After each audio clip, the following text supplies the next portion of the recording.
different ideas within that tradition. Yeah.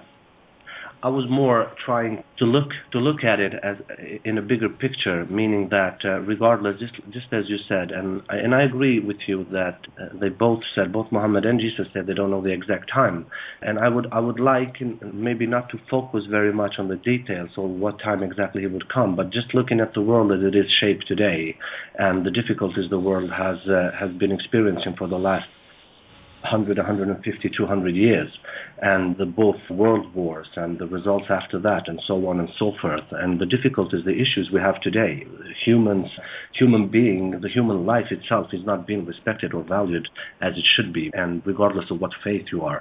So without getting into details of when or if Jesus is already here or not, the bigger picture of that would be that I would like to have is how can we prepare ourselves as human beings, as individuals? And you said a very good answer. We should prepare ourselves in the best way, in the best manner possible, to welcome him as the Jesus teachings and are teaching us.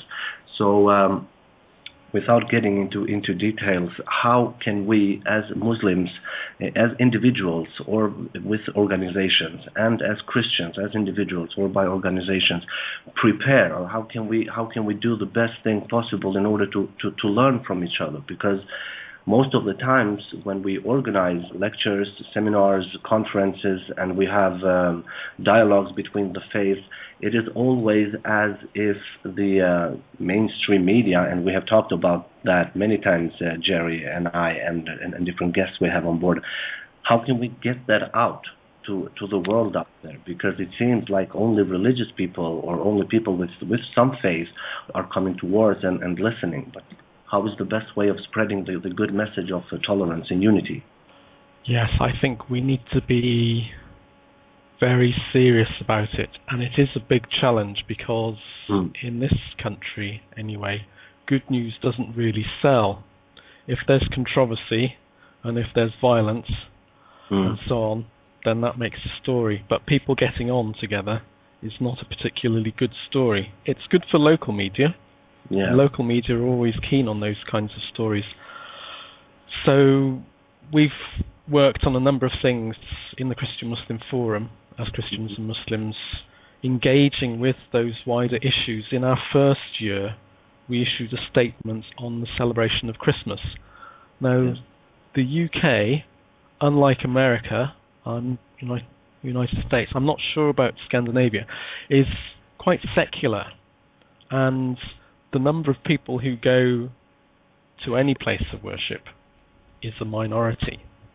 Yes. So there are many people in society and who are running local governments, local authorities, councils and so on, and statutory bodies like hospitals, who are not clued up about religion and have the feeling that if Christmas is talked about and if Christianity is referred to, that's offensive to people of other faiths. And that's coming from a position of a lack of knowledge. So some people were assuming that if messages were being put out saying Happy Christmas, that would be offensive to Muslims. Yeah. And we knew from conversations amongst ourselves that wasn't offensive to Muslim colleagues, and if anything, they'd like to see more of the real Christmas in our society. So the statement which we put together, and it's on our resources page, talks about why it's important to keep Christmas, to feel able to say Happy Christmas, and to recognise the festivals of the other religions as well, so that we don't fall into this trap of writing off religion altogether, and then the far right come in and say Christmas has disappeared because of the Muslims. And that is exactly what they do. They will take any opportunity to point the finger at Muslims and will often talk about preserving the Christian heritage of the UK, even though they don't act in a Christian manner. I've been in a few conversations lately about that too, and what was really good about those conversations was that there were several Muslims involved, including myself. And I am an American, but I'm also a Muslim. And a lot of people have asked me, why did you become Muslim? Why did you go for that faith, for Islam? Because a lot of people that know me know that I grew up Christian and I'm actually an ordained reverend. The only thing I can really tell them, and I do give them reasons, but they're my personal reasons. Somebody else cannot go off another's reasons for what they choose to believe or how they choose to believe or how they choose to worship. Myself, and my own personal experience, mine is from education. I have a lot of education. Actually, I have a college education, and I do a lot of scientific study and historic study, and just a lot of study. Aiden knows that I'm always reading. I have a room full of books, and I've read about every one of them. but that is just my own personal self. That is my own personal belief and what I've got from my education. And another thing that my education has taught me is that we have to get along and we have to accept people for what they are or for who they are. We don't have to like their actions. We don't have to even agree with their actions. But as far as a person, as a human being, we have to respect other people and we have to respect their beliefs. And in order to understand those, we have to know about those. You cannot disagree with somebody about their beliefs and not know about their beliefs just because it's something that you grew up knowing or you've been taught by other people around you. You can't take that as your feeling, because then you're not going off of what your actual feeling or your intelligence may be telling you, but you're going off of what you have learned or seen in the social world, not as far as an intellectual perspective. So to me, that is very important too. And another thing that I think is going back to the Christmas conversation. Somebody had said, well, you guys don't celebrate Christmas. and a friend of mine said, well, yes, I celebrate Christmas. I love Jesus. And what we found out in this conversation was there was 3 or 4 people, and it's not like there was a million people involved in this. This was just like 8 or 10 people. And of that 8 or 10 people, 3 or 4 of them were of the belief that Islam did not recognize Jesus, that Jesus wasn't even included in Islam, and that's not true. Yeah. Jesus is very much loved, and Jesus is very much in Islam.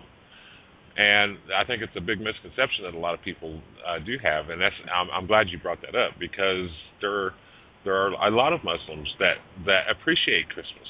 The birth of Jesus is a very important day. Of any prophet is an important day, but it's like you said. I think there are more people that would like to see more said about it, because there are a lot of people that really do have the misconception that Islam does not recognize Jesus. So that's a very interesting point to bring up. And some of the conversations that I've got into this week are really, mashallah, they're really intriguing that it's feeding into this show today. Yeah. And I think one of the most important things to me, as far as referring to Ada's question, is getting ready, for the return of Jesus or the Magi, and preparing for this is a strong faith in God, in Allah. Yes. Yes. I think that is one of the biggest things we can do, because when we talk about the return of the Magi or the return of Jesus or anything like this, a lot of people, you've got to learn to walk before you can run, and you've got to learn to crawl before you can walk. And there's a lot of people that have little faith in God, let alone with the scripture of any of the books. And I think one of the things we have to do, whether you're Christian or Jewish or Muslim, is to try and educate people enough that they are interested in learning about the different faiths, and that they're interested in building some faith, in God and Allah, Yahweh, to get them interested in that area. Because to me, I think that's one of the biggest problems we have right now. It's not so much the return, but the lack of faith that we have in the world today. Exactly.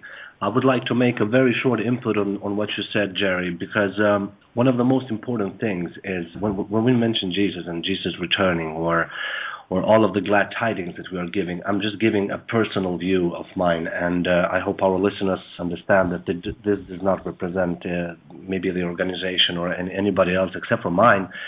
When we talk about the Jesus return, nobody should feel that anybody has any kind of answers or exact dates. What we're trying to see and feel for is the greater picture. When as a Muslim, I was born a Muslim in Kosovo, and I've been Sweden for 20 years, and you asked, Mr. Julian asked the question about the Scandinavians, if they were secular as well, and yes, in great manners, and yes, they are. There are very, very few people who go to the church or the mosque for that deal. I would just like to say that when I heard about Jesus' returnal, that was actually, when I just heard the words, the Jesus returnal, and I was not a practicing Muslim, I knew very little about Islam or Christianity or Judaism for that matter. What made me do is that I started reading the Quran. I started studying the Quran, the Bible, and the Torah, because I was looking for the Jesus coming back. And everybody, every single soul out there living today, should actually experience it as a good tidings, no matter if we are to live and see the coming of Jesus or not. The thing is that we can see what is going on in the world and what has been going on in the world, and we can see that the time has come, if not for anything, for the unity. And since we were talking about Christmas, I have always loved to celebrate Christmas and have always been wondering what actually Christmas was about, except for the Jesus birth. As a Muslim, we did all the songs together in the churches and in the school classrooms with our Swedish friends, and I found it very, very interesting. And as a Muslim, or within the community of Islam, within the community of Muslims, we hold absolutely no grudges, and Jesus is very much a part of our faith, as he is of the Christian faith.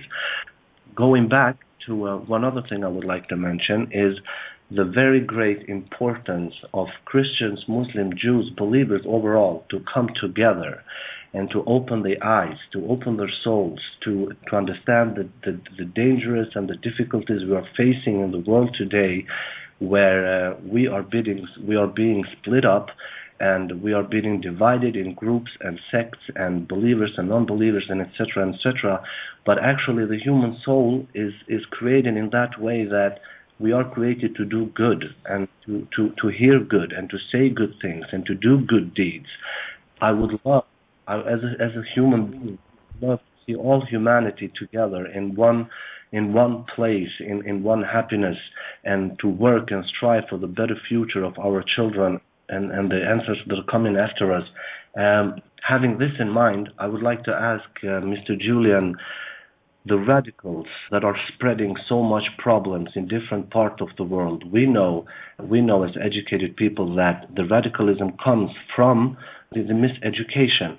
What can we do? Let's start with the UK as a country itself, and maybe perhaps Scandinavia. What can we do to get rid of this radicalism? Should we invest in those countries where radicalism is coming from and help them educate themselves in order to understand their own faith better? Or is there any other way? Well, I think if we're talking about other countries where radicalism has taken hold, like Afghanistan, Pakistan, Saudi Arabia, that part of the approach needs to be how Western countries are relating to them and whether they're doing so ethically. So I think one of the issues that we see in the world is that Western countries have supported dictators and people who weren't democratically elected in some of these countries, and have connived in abuses and tyranny.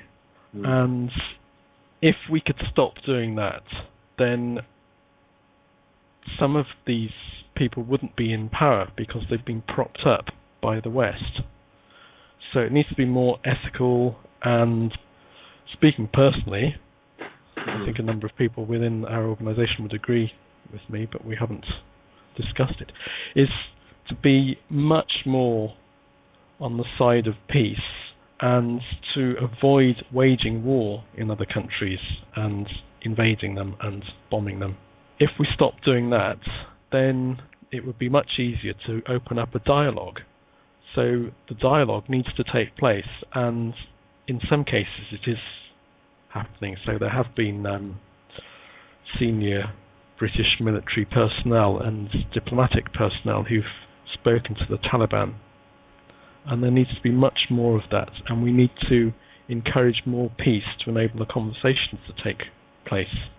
The other thing that we can do, hopefully, is to support those in these other countries who are trying to take people back to the peaceful origins of their religions, whether it's Islam or Christianity, and to support voices of peace and voices of moderation.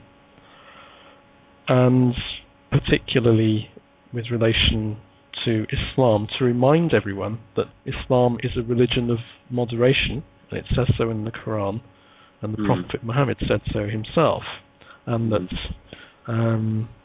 extremism is the opposite to Islam. And I think we've got to keep making that point.